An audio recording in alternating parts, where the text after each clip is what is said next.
আরে দেখতে না দেখতে সন্ধ্যা নেমে এলো যে। আর এত বড় জঙ্গলে আমি আমার ওই মালিক গাইটিকে কোথায় খুঁজবো?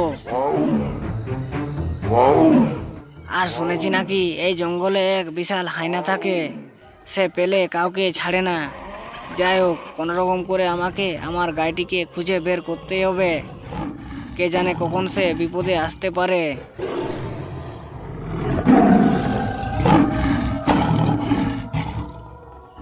ও মালিক, ও মালিক, কোথায় তুমি, কোথায়?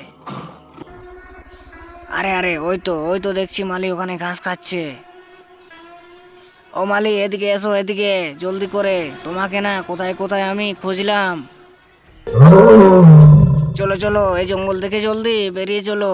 এই জঙ্গলে এক হায়না থাকে, কে জানে কখন সে আমাদের উপর হামলা করতে পারে। চলো জলদি।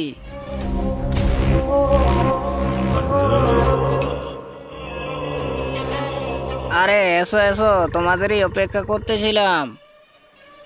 কতক্ষণ ধরে আমার সেই নাকে শিকারের গন্ধ ভেসে আসছিল।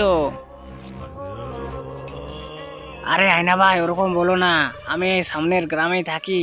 তোমার ব্যাপারে আমার সবকিছু জানা আছে।